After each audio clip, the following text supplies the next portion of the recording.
Hey guys, Robbie Faulk here for a little reaction video, kind of wrapping up the season for Mississippi State. Decided to come back to my hotel here in Raleigh instead of fighting through, people rolling trash cans and making a lot of noise around me and all that stuff. I don't have a lot of that here at the hotel, so I decided to come back here, gather my thoughts, and discuss the ending of the season for Mississippi State basketball and kind of my thoughts from there. And it was just a really complicated season for Mississippi State.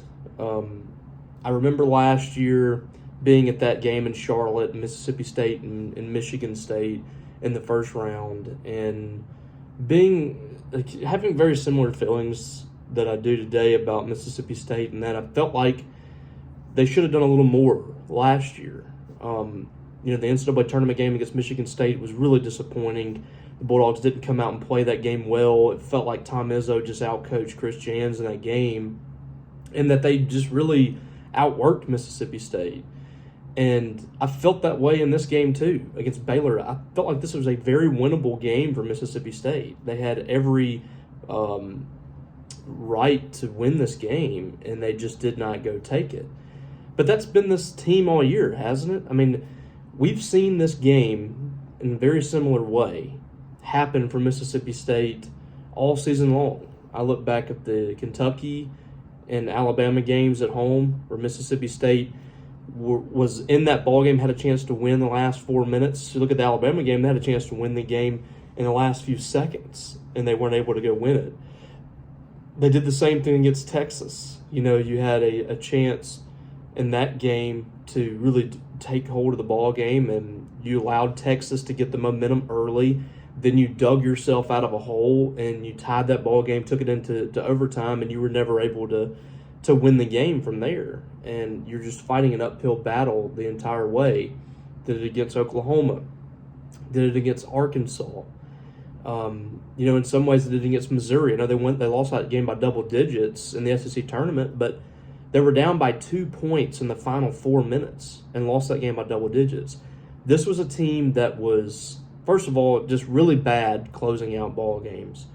And secondly, just incredibly inconsistent. And it's very puzzling. It's really puzzling how this happened for Mississippi State this year. I don't know if I can truly understand it. Chris Jans went into the transfer portal, I thought was a very smart thing for him to do, to go to the portal looking for offensive pieces.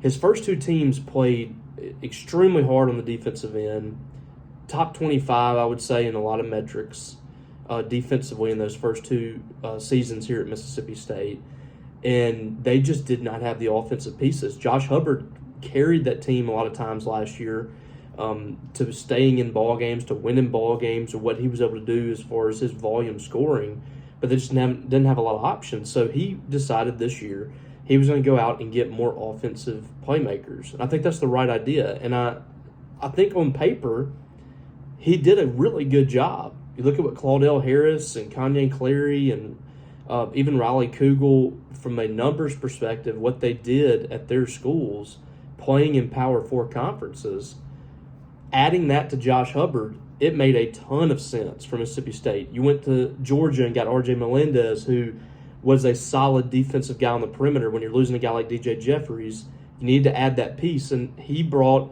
even more offensive prowess to the table and was, I would say, slightly below what DJ Jeffries provided from a defensive standpoint, but not by much. And then you went and got Michael Nwoku, who was very much a project coming from Miami, but at the same time, a lot of potential out of him. And I thought we saw some good things from Mike this year, but it just didn't work out for Mississippi State. Kanye Clary was a complete bust. He got hurt, and then eventually, as far as we know, left the team. He hasn't been a part of this team for over a month. I don't expect him back. Riley Kugel was disappointing. I mean, there's no other way around it. He didn't give you anything spectacular, and more often than not, he kind of would disappear. And then, Cam Matthews was not as good this year. I don't think there's any way around that. Offensively, just was not good enough this year. But he still provided a lot of things for you defensively. He finishes his Mississippi State career with 10 rebounds on Friday and 5 assists against Baylor.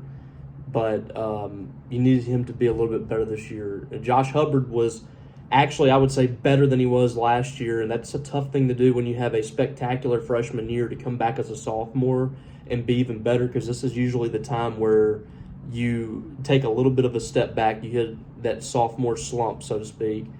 But Josh was great this year.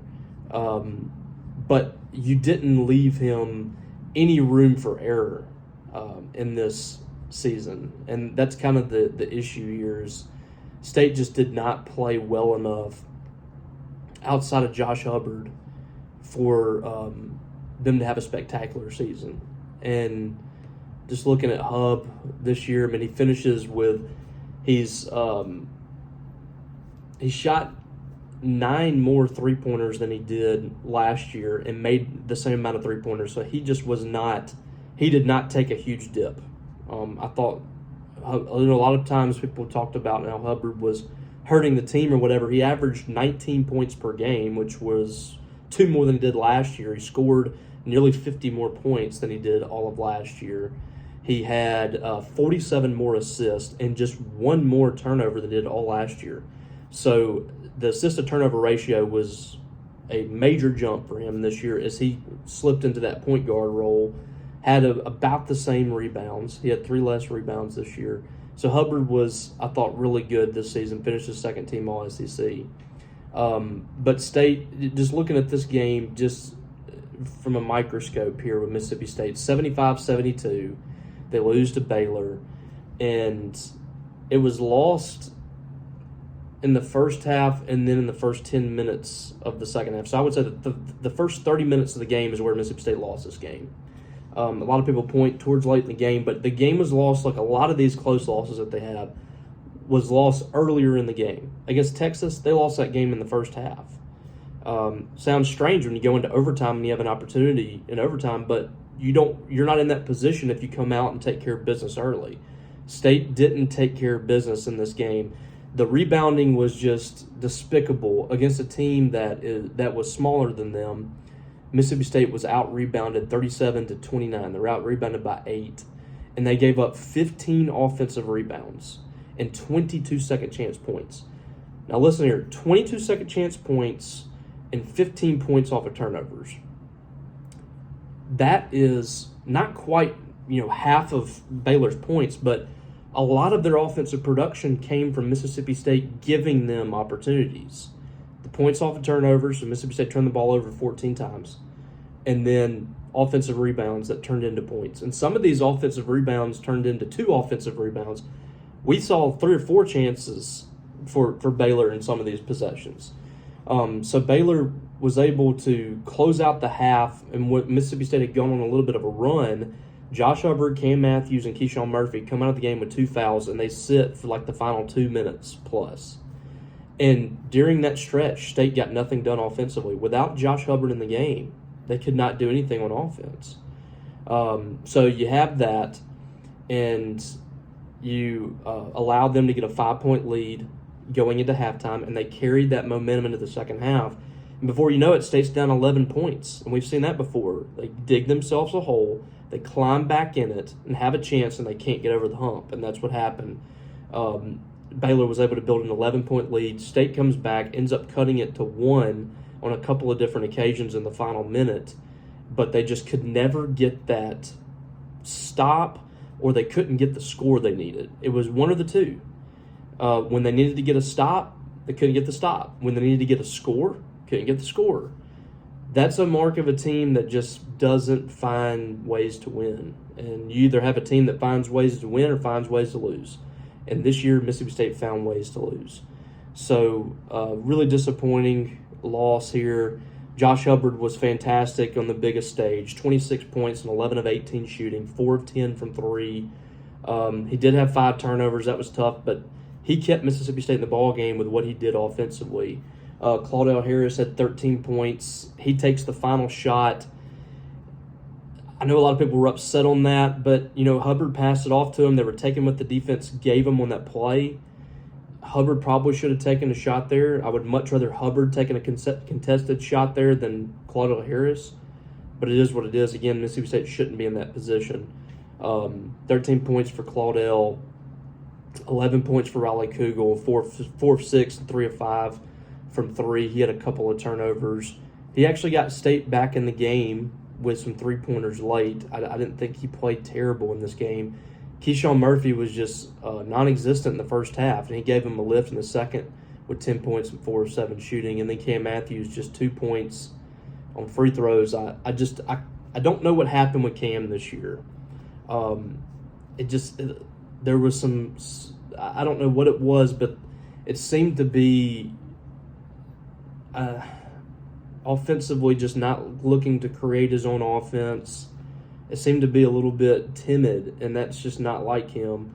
He had 2 points and 10 rebounds and 5 assists, and this was probably his second best season at State, but you just needed more out of him this year. I don't know if he was hurt or what, but he just was not the same player this year. So State finishes out the season 21-13, 8-10 in the SEC. This was the same season that they've had the last 3 years, and I know they got better and better NCAA tournament position, but this year with the way you started and the way you finished, it's very disappointing. It's very disappointing. State started off, I believe, 14-1, so they finished out the year 7-12, and I think there were 2 of their last 6 or 2 of their last 8, and that just doesn't cut it this time of year. And it's back to the drawing board for Chris Jans. It's back to the drawing board for Mississippi State, trying to find a way to get over this hump, get to 500 or better in the league, get a better seed in the NCAA tournament, a better draw, and win an NCAA tournament game. This is 5 consecutive trips that Mississippi State's been one and done. They haven't won an NCAA tournament game since 2008. We're coming up on a time when freshmen and sophomores come into Mississippi State, they weren't even born the last time State won a tournament game. So very important offseason. I think Mississippi State's going to spend a lot of money in the transfer portal to try to build this roster the right way. But it's right back to the drawing board. Chris Jans has to decide what kind of guy he wants to add to this roster to try to take him to the next level. They got to go out and get somebody that can really fill it up with Josh Hubbard, that can really score at the guard position. They got to go get another wing or two. They really need a stretch 4 that can really stretch a team out and do some things for Mississippi State offensively and defensively. And we'll see what they're able to do. I mean, the portal opens up Monday. I don't know what Mississippi State will have outgoing. We know that Cam Matthews is done, R.J. Melendez, and Claudel Harris for sure. And we'll see what else happens for the Bulldogs. But it's going to be interesting offseason.